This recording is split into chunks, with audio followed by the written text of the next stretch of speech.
I'm Rose Bolt. I am 44 years old. In 2012, I think it was, I got cervical cancer and nerve damage, and they put me on heavy doses of painkillers.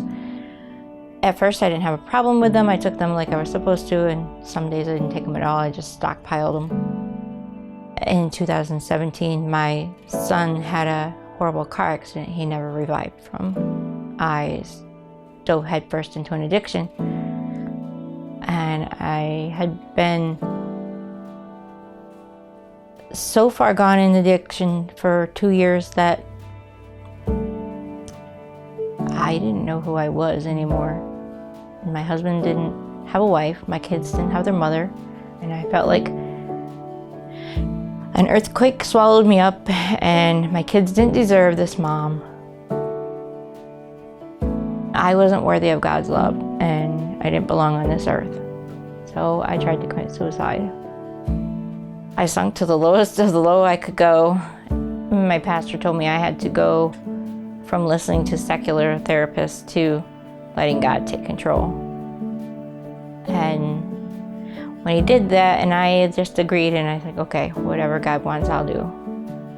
Everything just started getting easier, and it just opened up doors to come here, and within like 3 days from saying, okay, I'll let you take the reins. I give up. And it's like, okay, 3 days later, and I've got a phone call coming from Renovation House to come here. I detoxed at home and came. But I don't believe I would be alive if I didn't come here. I've found worth, and that's in God, not me. I don't find my worth in other people.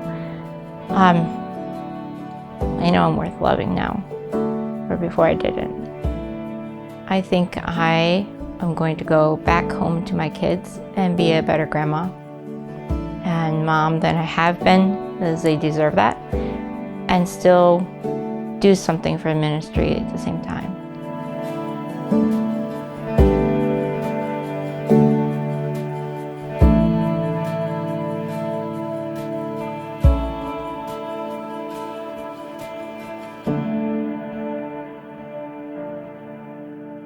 My name is Cassandra. They all call me Cass. I am 51 years old, and I was born in Houston, Texas, but most recently I am from northern New York and then Ithaca. I was homeless, living in the Ithaca jungle behind the Walmart for a little over 2 years. I had been a drug addict at a young age. I was 15. It started with smoking pot and drinking Wild Irish Rose. And it went from there to pills and narcotics and cocaine. And I mean, if there's a drug out there, I may have probably tried it at some point in my life. In that process, I had lost everything. I ended up homeless. And I was living outside 5 months ago. And it's pretty cold outside. And I look back and I can't even believe where I've come from. Like, I mean, who was that? But now I am so thankful that God lets me wake up every day. I've grown a lot, I think, since I've been here. I was on the run from the law. I had lost my home, my kids, my grandkids. I didn't have any contact with anybody. And now everything is just beautiful. This place has everything in it that you need to be able to heal from just about anything. You've got the peace of the hills and the sun coming up over the top of the trees in the morning.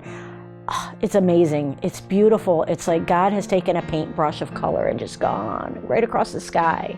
And then it just lights it up more and more and more. The biggest difference is joy. I'm happy.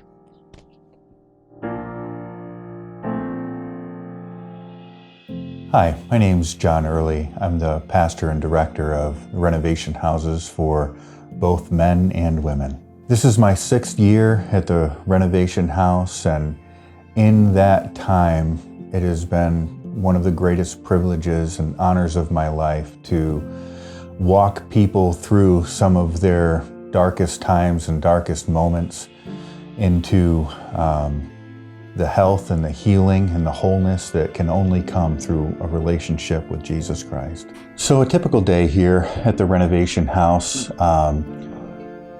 people get up quite early.